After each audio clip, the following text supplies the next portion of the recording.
we breaking into the pageantry vlogging world together. Yes! What? I'm glad to be with you on this journey, girl. Thank you so much. Wow, it's a talk show or something.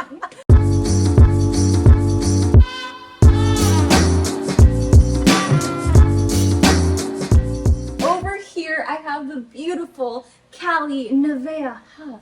Hi everyone, I am so excited to be here with you and talking to all of you. Wow, one-sided conversation, but I am so excited to be a part of this community. I love that you're my first guest. I feel like it's so fitting because I was actually listening to your interview with The Crown, and I felt like just listening to that, I heard a lot about your story, and I feel like I saw a lot of myself in you. Charot! I think it's because we're both Virgos. Yes. So we fun fact. found out that my birthday is September 18. September 19. So that's why you probably saw a lot of yourself Yeah. in me. Is because, are we the same person? Maybe. I'm so excited because I feel like there's so much to be shared about your story. And that's why I really was so excited to interview you, because when I found out that you were joining, you have a really unique background and story. So I feel like a lot of pageant fans will be interested and happy to know that someone like you, of your caliber, someone of your caliber will be joining Miss Universe Philippines. So first things first, I want you to introduce Muna yourself. If you were to introduce people who will be meeting you or hearing about you for the first time, how would you introduce Kali Navea-Huff? I probably would start with my name. My name is Kali Navea-Huff, and it might be an interesting name to some. I was actually named after the Hindu goddess of war, which is probably why I'm so feisty and passionate. But of course, there's been moments in my life that I have not won the war or the battles. I have failed. I am a survivor of so many different things. And I think it's those moments that I hope will truly resonate with people, because I've found throughout my 27 years that people that I've met respond more to my failures because they've also been through those moments. And yes, I've had some achievements. I've been empowered. I have hoped to be empowering, but I also want people to know that it's okay to fail. It's okay to feel like you are just surviving and healing.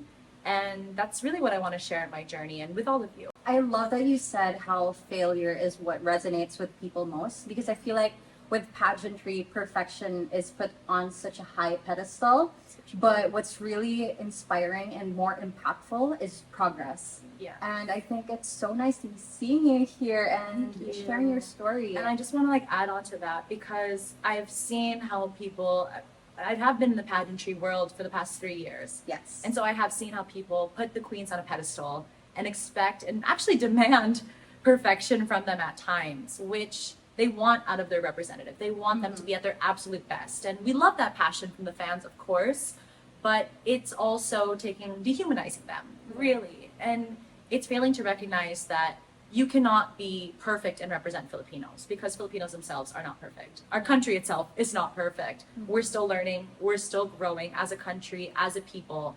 And I hope to be that imperfect queen, and not because I'm not going to try my best, but because I am.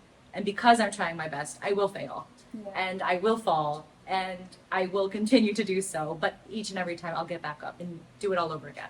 Yeah, nothing is more inspiring than seeing somebody try really hard, fail, and then get back up again, and really see how much they're willing to fight for their dreams, but also more so for the causes that they believe in. Yeah. Now that you said that about how many years you've been in pageantry, but not as a beauty queen, I think what's super interesting about you is that you've actually been here for a long time as a mentor. Yes. So can you tell us how you even got to that? Like, how'd you get that job? I want it. Shut up. We can go again. We'll come back to that in a bit. Okay, I'm gonna hold you to that. So I actually started with Aces and Queens as a Q&A mentor. As some of you may know, I was training girls since January of 2020. So that was the year of Rabia Mateo. And when Hannah Arnold was first joining, her second time in Bini Filipinas. And it was this complete whirlwind. And I was telling Ayin earlier that actually I was not a big fan of pageantry before that. It was not something that I ever saw myself doing, ever even really fully supported. And it was a complete shift of mindset that I do believe that women should have every single opportunity, should have every single space to feel empowered. And so I had to kind of learn that about myself. Like I said, I'm in progress. We're all feminists in progress. So when I entered the pageantry world, I actually started because I was working at a human rights center. I was working at the head of a gender desk, mostly doing gender sensitivity trainings to other law students, to colleges, to businesses, and girls as young as 15 years old, 13 to 15 years old in middle school. And it was something that I loved. And so I did not start actually mentoring with Q&A. I actually started my mentorship by teaching, by the talks, gender sensitivity training, women empowerment seminars. And so a friend of mine who was coaching Q&A asked me to help with the girls.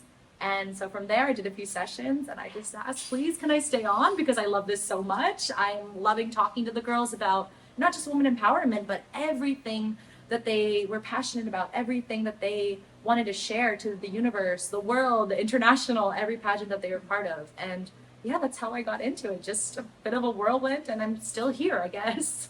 I think that's such a unique place to be coming from, because when you come from a place of your advocacy, your cause, and then coming from that, using that as a jump off point to get into pageantry, I feel like that isn't the usual path, because normally we would get into pageantry and then you discover what you care about and then you talk about that. But I feel like with you, you've done all of these things since you were in college. And then eventually that led you to loving and embracing pageantry as a platform. Very true. Yeah. And I think that's so remarkable how somebody who's already doing the behind the scenes work can realize that they also have the ability to be in front. So, did you have like this moment where you were like, I want to do this too, like I can be on stage? Because I feel like, I guess for me, I've been a fan my whole life, so I was like, just drop the height requirement, I want to be there. Yes. But with you kind of had to decide to be there, because you could have done it, but you had a deciding point. So what made you join this year? It was it wasn't a certain moment, and I think it's something that I had kind of slowly realized over time, because I love mentoring, not just Q&A, just mentoring people, letting them realize the power of their voice and know they're strong enough to use it. And I feel so fulfilled doing that, and that's something I want to continue doing if and when I win Miss Universe. I want to continue mentoring and using that platform to not just do it for hundreds of girls, but millions of girls. And it wasn't a specific moment. It was me realizing each and every day that I have a capacity to do this, whether it be on the Miss Universe stage or whether it be continuing just mentoring on a small scale, whatever it be. I want to inspire and empower people to realize that they have a role to play, that they have a voice that is necessary. And it was probably after this last Miss Universe Philippines when Celeste won, and she's so beautiful and so incredible. And I was able to see more of the girls' stories, more of Celeste's stories, more of Pauline's, her second time joining again, and realizing I need to do this for myself now. I have done this now for hundreds of girls, and I'm proud of that, and I love that. And I want to make sure that I also do that for myself, to say that I put in the work, I told my story, and I worked to make sure that people feel seen and heard by what I've experienced and the lessons I've learned. Is there anything that you've learned about being a beauty queen that you didn't know prior to joining? Oh, I mean, gosh. It's been like a few weeks, but I'm sure Yeah. some things have changed already for you. I think in theory I did know a lot of things. In theory. In theory. You pretend, oh, they know everything. I'm totally fine. It's so different, because I would always tell the girls for 3 years, do not look at the comments. Don't look at it, girls. You're fine. I saw you replying. I was like, I want to lie.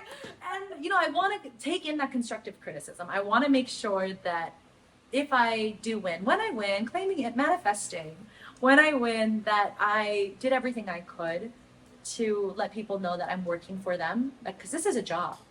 I want to make sure that the comments that I do read, I take in the negative ones as much as I do the positive ones, or taking the positive ones as much as I do the negative ones, to give equal weight to both, because there's been so many amazing positive comments, and I truly am very blessed with the people who have been showing their belief in me and seeing something in me. And sometimes you can kind of forget about those positive things and just focus on the negative ones and pretend it matters so much more. So in theory, I did know this to ignore the negative stuff, but it's also, it's a test. It's a test of will. It's a test of strength. And it's also a test to see how you handle that pressure with grace. How have you been handling it so far? I mean, the pageant industry, like we talked about earlier, has so much potential to be more. And it's always been a platform that we believe in. It's something that allows us to have a voice in causes that we normally would be overlooked at. But it also comes with a lot of criticisms. It also comes with a lot of pressure, especially since it's beauty focused. How would you say are you dealing with the things that you're reading on the internet that are not so kind and you know that aren't necessarily valid, because not everything is valid? How are you dealing with that, and how do you want to deal with that moving forward? I'm actually pleasantly surprised at myself that I'm only about 10% of the time affected by it. Like 10%, right? Like, and I didn't think I had that in myself to not belittle myself or not think my value was any less because of my weight. Because I have been getting a lot of comments about, oh, she needs to lose weight, her arms are so big, she's, not ready, all these different things. And I do take that in. I do take that personally because it's hard not to. It's directed to me. But I also know that my value is never, ever based on a number. And I want other young girls to know that as well. And that's what's really hard, I think, is it's the 10% of the time that I am affected. It's not because I think I'm any less. It's because I think, what if some girl who looks at me and is slightly bigger than me and sees the comments saying, oh, Kali is so fat. Kali is huge. Look at her arms. They're horrible. And she looks at herself and she says, well, my arms are a little bit bigger, or my body type is not as fit as that. What will she think about herself? So that's probably the only time I really take it to heart, because that's very painful to think about. And I am dealing with it in a way that and actually it was my designer who told me this, that your body, the only purpose is to carry your heart. I love that. Right? That's oh my so gosh. good. Santi Obsana, I adore you. I love you. And he told me that, and it just completely reminded me of what this pageant truly is, because this is not the pageant of, and all beauty pageants are not the pageant of who is the most beautiful, because beauty is so subjective. It is. I'm sure to some people, I'm the most beautiful, I hope at least. But all over the world, that standard is constantly shifting. It's an impossible standard. And if we keep trying to meet that, we'll never be happy. We'll never be truly, truly accepting of ourselves. And I remind myself that my body carries my heart, my body carries my purpose. And yes, I will continue working to be fit, but not for the purpose of adding to that value, because it doesn't. Being skinny does not add or take away my value as a person. It does not add or take away my potential to be a good representative. It's just a reminder of what we can achieve. And I do want to push my body to be fit for me, not because I think the beauty standard, which is impossible to meet, I'll eventually meet it by being 10 pounds less or whatever. And I think I wanted to add to that, you're an athlete. Yes. You're an athlete, and this is something that a lot of pageant fans don't get to appreciate. That the women who join pageants are more than just the body that you see on stage. The women that join these pageants have histories, they have years of experience, and you being an athlete, I feel like you do represent a very large community of women. A lot of women will see themselves in you, and in the same way that you feel like you take it to heart when you think about all the women who these comments are talking about when they talk about you. I feel the same way, because it's like, You were doing CrossFit, right? For a long time. I was doing all As a stalker. As a stalker. I was like doing CrossFit, I was doing rock climbing, and these are things that are so beneficial and so healthy and so fun.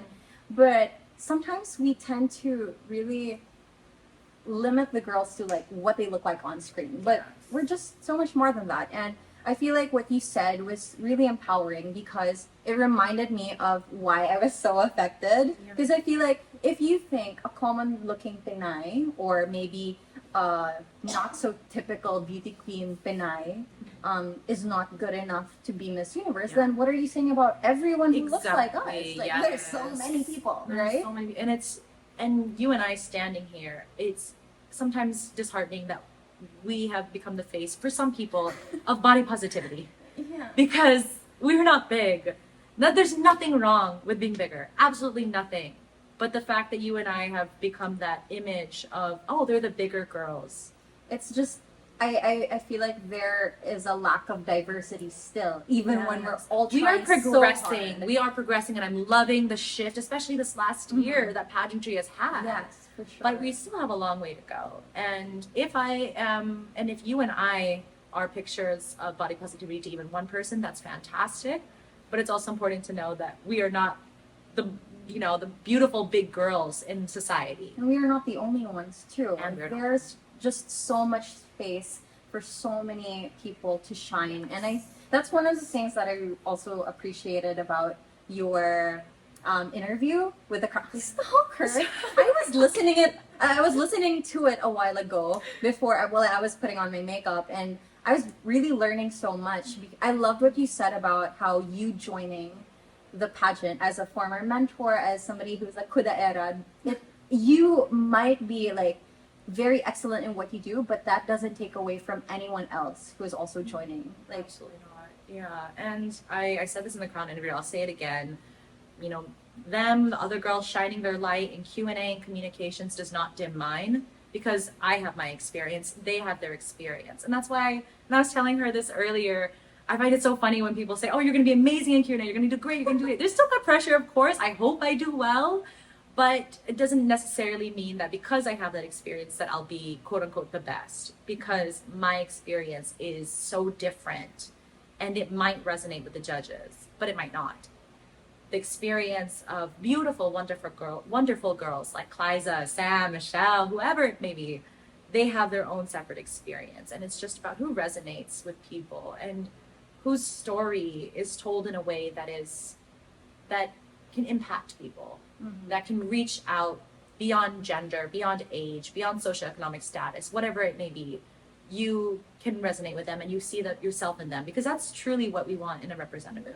representative is, I feel like, the key word that we have to look at. At the end of the day, we want someone who amplifies other people's dreams and passions and causes and other people's voices as well. True. And I feel like you've done that a lot. I hope to do And- that. I don't think that's ever gonna. You have to admit though, you've been doing it for a while, and now you're just bringing it to a bigger stage where more people will hear about it. Now, speaking about pageantry and how, even as somebody who's mentored for so long and who has helped so many girls, you're still doing a lot of preparations on your own. How has it been like? Because the transition must be crazy. It is absolutely wild. A lot of people think I have Q&A in the bag. Don't have to worry about it. I'm constantly worrying I'm about one it. of those people still. Yes, and so we were talking about earlier how you were like the Q&A queen of your batch. So I see that. I always saw that in you, Thank and you saw that in me. And so we were kind of like sharing that pressure and what that feels like, because it's something you have to continue working on. It's not just a given, because I definitely don't think of myself as intelligent by any means. I have achieved a little bit academically, and I don't want to put myself down because I've worked hard, but they're magna cum laudes next to me. Like, come on. But I still have to work hard in Q&A, and I'm doing that every day by making sure that the message I share is something that other people connect with. Is it just my experience, or is this something that somebody else would also, again, resonate with? Is this something that somebody else could also take with them and use it as a lesson? So Q&A especially has been at the very forefront of my mind because of that pressure. But fitness, definitely, like I said, I am working on my fitness, but I'm trying to take it in a way that's just day by day. And it's really hard because, again, like the comments and just how I see myself, there are times that I do wish I was a bit thinner. There are times that I do wish I would go on a crash diet, and I have to fight against that.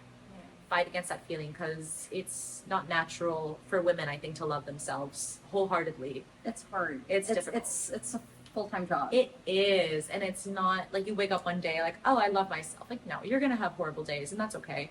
So fitness has been on my mind. Pasarela, I have been training with girls for 3 years and I did not step into the pasarela lessons until a few months ago. So that was probably my biggest mistake, but I'm learning, I'm growing, and that's all I really want to put is progress over perfection, because perfection will never be achieved. Yeah.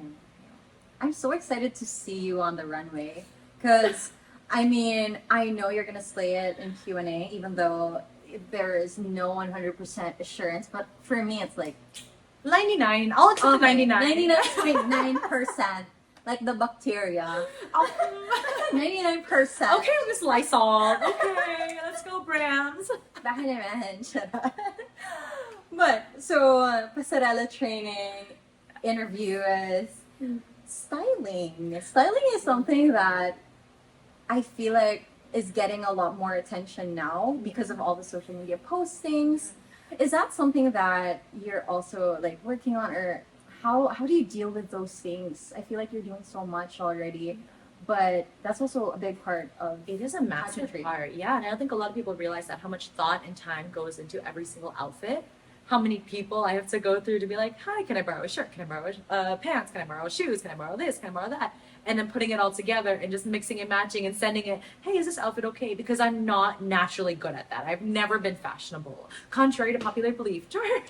She wishes.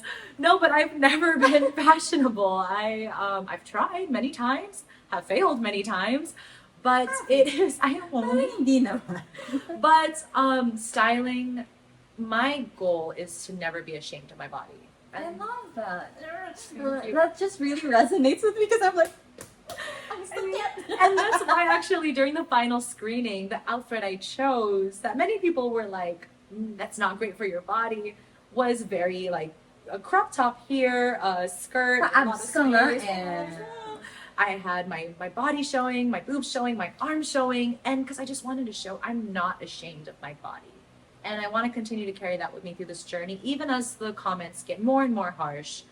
And coming from a place of passion that I can respect, but even as my self-image might change, like that is absolutely possible.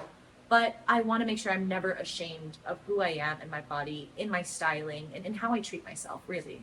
That's really inspiring to hear, especially as somebody who also gets the same comments. Like, I literally wore sleeves today because You look gorgeous. I was Thank like, you. yes, body, yes, yes, Thank face, you. yes, skin. it's like a constant struggle, and it's even more amplified when you're joining a pageant, when you're in the limelight.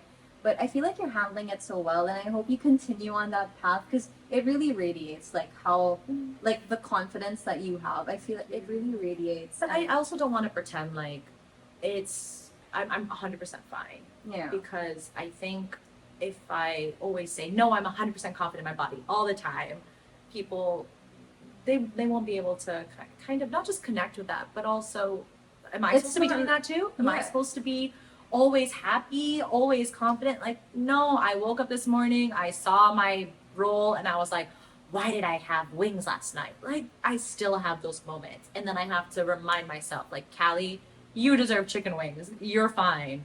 You deserve to have a bite of chocolate cake. It's okay.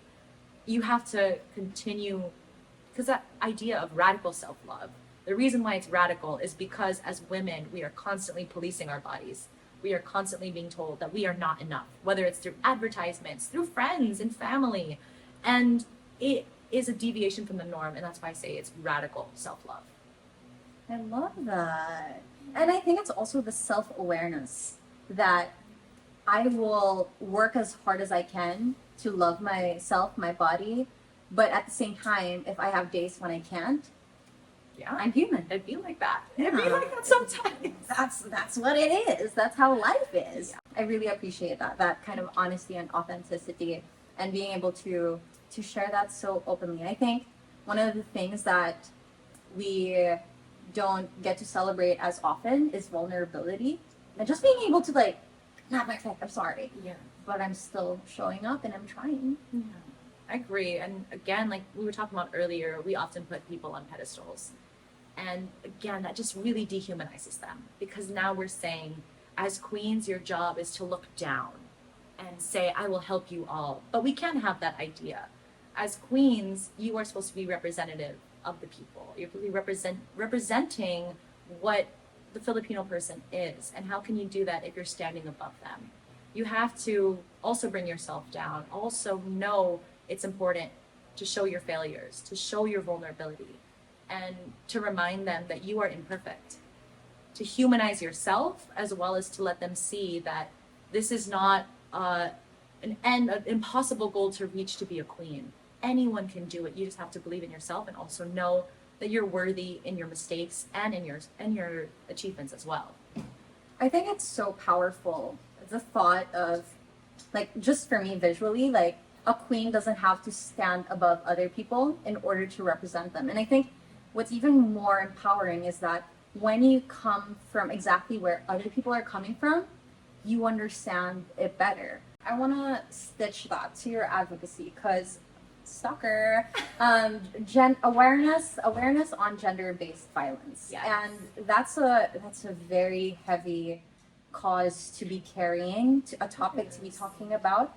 I wanted to ask about your story and how you came to be so passionate about it, because you've done so much work, women's desk, talks, you've done workshops, sensitivity Trainings and sports clinics and as well. sports Yeah. clinics. So, like, what brought you to that space? Like, why did you have to do that?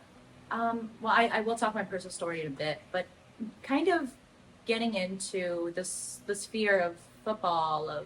I was on the national team for 8 years, and I had a very specific National team? Yeah, Kaya po UAAP ka lang? I was also UAP, yes, but I was in the national Nagugulat team. ka naman. And actually, I just want to give a little shout out to the girls that are now playing Aw. because they made it to the Women's World Cup, the first time the Philippines has ever made it to the World Cup. And to think that just a few years ago I was on that team, and I'm like, wow, maybe I should have stuck with it instead. Amazing. But I'm so proud of Ibang them. international stage ka naman. Yes. I know. So a lot of people think, is this your first time to represent the country? Like, no, I played soccer. 8 years. But I was on the national team, and again, it's just so amazing that I was able to be a part of that legacy. But going back to why I started my advocacy, before my personal experience in gender-based violence, I knew I had a specific skill set. I didn't know what else I had to offer, but I knew I played soccer. Mhm. I love soccer, and I want to share that with people. And I want to share that with people that I feel I could connect with, and that was young women. And the young women that I had met, that I was doing the clinics with, they were either harassed or they were abandoned. They were orphan women. They were girls who did not have every opportunity in life that I have had. And I kept thinking, there are times in my life that I have been so empowered by others, and not everyone gets that opportunity. Mhm. Like, I have to recognize my privilege in that aspect. I've been given a lot of opportunity, and I want to be able to give back and not, again, come up from a place of, oh, I'll help you, let me lend a hand. It's just more of, I want to make sure that even if they learn soccer in one day, that maybe they'll grow an interest in it, and maybe they'll keep playing, and just maybe one of them will go to college with a scholarship like I did. 'Cause that's the only way I could go to college, was with a scholarship, and I wanted to do that. Amazing. So I was kind of just doing that with my skill set, and then something happened to me, which was I was in a very physically and psychologically abusive relationship. And I remember thinking at that time that I'm a national athlete, I am a UAP champion. Why is this happening to me? I'm embarrassed because I should be stronger. Shouldn't I fight back? And of course, that's such an unmerited shame that is placed on women. And it's something that I had to actively fight against. And so when I got out of that relationship, it was only after I got out that I realized, why are there other parts of me that still isn't fully healed? Why am I scared to be in a car? Why am I scared to have an argument with anybody? Why am I scared to be in another relationship? And it was the psychological abuse that I was unpacking. It was the fact that whenever we would be in a car, and if I said something that was wrong, we would drive really fast through traffic and threaten to, move the car off the road. And up until now, like a Grab driver drives too fast, I flash back to those moments. And those moments of feeling like I cannot say what I'm really thinking to people, because if I do, it will start an argument. And if that argument will start, then my life would be threatened, or he would threaten to harm himself. And we don't talk about psychological violence a lot. When we talk about physical violence or even sexual violence, it's something that is kind of clear to some people, not the full extent of it, but we understand it. And the different forms of violence need to be discussed because even me, as at that time, I was in my early 20s, I was UP educated, I had everything going for me. I grew up with really so many opportunities, and I still had this happen to me. And it made me realize if I have had all these opportunities, even access to internet is such an amazing I opportunity. know. Right? What more women who are vulnerable, women who are indigenous women, women who are disabled, whatever your circumstances are, you're probably a lot more likely to be abused than I ever was, and I still was. So that's why I wanted to focus not just on violence against women, but gender-based violence. Because when we talk about violence against women, we have to also talk about trans women, lesbian women, bisexual women. We have to talk about people that are being abused on the basis of their gender expression, on how they identify. And it's something that's just been so important to me, not because of my story, but because of others, and knowing that mine is not the worst. Unfortunately, I wish it was, but it is not. And that's really what kind of got me even more into it. And actually the reason I ended up going to law school. When you have such a strong story and such strong empathy, I would say, that fuels you to do the things that you do, I feel like the impact is tenfold. It's 100-fold. I love what you said about imagining how much worse others have it, especially if somebody like you, who has all the support, who has access to an amazing support system, Yeah. I would say, if you could go through that, what more other people? And I think it really shows what advocacies are, or what advocacies can be. It's not just about your personal experience and what you want to do. I guess it's enlightening for me because I feel like when I was thinking about my advocacy, it was more like, what would my younger self need? But that's also so important, right? Because it's like, even like from my perspective, I honestly just didn't want to think about myself. Not because I'm this amazing person. It's just it was hard. Yeah. It was hard to really talk about. I wanted more to uplift other people so they wouldn't make the same mistake. Mm-hmm. And I think like even those experiences are so necessary and so valid because you also, the younger girl that you're talking to, the younger self, there's also a girl that same age right now who needs that same message. So even that is so important. There's really so many ways to go about it, and I think it's such an enlightening way to promote causes, because I feel like that's something that we don't normally talk about, like our privilege. When you're aware of what you have, the more that you can extend it to others. So the true. more that you can extend those same resources that you had to others. And I think that's great what you're doing. I'm really excited to actually see more of your posts, because you told me earlier that you're going to be posting about this more educational stuff. Can you tell me about that a little bit? Of course. What if I said no? That would have been a really awkward end to the interview. Bye. That one. That You one. can't know about it. Okay, just between us, okay? Everyone else is gone. No.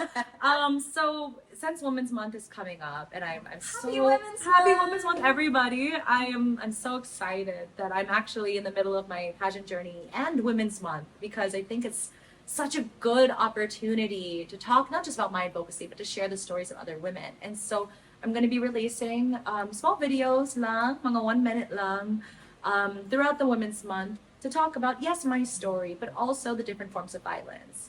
Also ensuring that we understand the different laws at hand, because I feel like laws, especially, Yes. even being a law student, sometimes it's like, I don't want to read this. I don't want to know my rights, because it's kind of like, oh, it's so much to read. And I get that.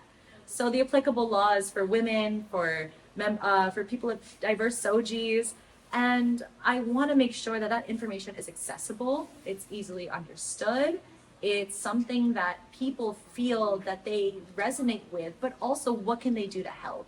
Mm-hmm. And a huge focus of my advocacy is on recognizing that your voice is valid, because for so long I felt like my voice was not. I felt like my voice was not powerful. And I know that other women that I've met along my journey have felt that way as well. Like, oh, I I grew up with nothing. I'm from this different background. No one will really care about what I have to say. Like, no, honey, you have an experience that other people want to hear. You have a story that is important for us to listen to so that we can make our more informed decisions moving forward. And so I want to make sure that everyone knows that they have that role to play in changing language, in changing actions, and really in changing a patriarchal culture. Let's call it what it is. And how every single one of us can be part of that change. And so that's really what the videos are about, is education as well as taking those steps towards action. I'm so excited about that because I feel like these resources are not so easily accessible. But when you put it on social media and you amplify it with a platform as powerful as Miss Universe Philippines, everyone's watching you guys. And you would be the first to know that. I mean, that's actually how I've known you, is just I'm so impressed by everything you had to say. And when she slid in my DMs for this, I was like, oh my God, yes, yes, yes, yes, yes, everything, yes, let's do it, let's do it. Because it's so true, like using TikTok, Twitter, Instagram, like, and it's not even about having a massive platform like you do. It's every single person just can share something on Twitter, on TikTok, and perhaps change one mind, right? But yeah, I've always been so impressed by what you do. I just wanted to slide that in. Sorry. Thank you. You can be a teacher Kali now. Teacher Kali. Oh I'm teacher Ayim. As long as I'm not Mama Kali, because some of the girls call me Mama Kali the past few years, and I'm like, honey, you're older than me. Please Now don't call me Mama. you're a sister now. Sister Kali, come to Kali. I'm sure a lot of people who are discovering you for the first time will have a lot to learn about from you. So, are you excited? I'm thrilled at the prospect, truly, of helping people understand. Not like, oh, find your voice, because you already have a voice. Like, I'm not helping you find your voice, you have one.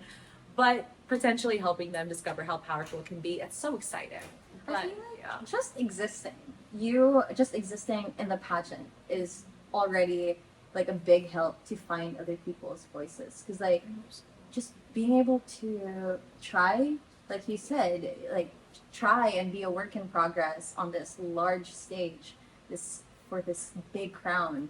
I think that's such an empowering thing to see, and I'm so glad that you gave me the honor of interviewing you. Girl, again, like when you slid in the DMs, I was like, yes, anything she wants. Do you want my liver? Here you go.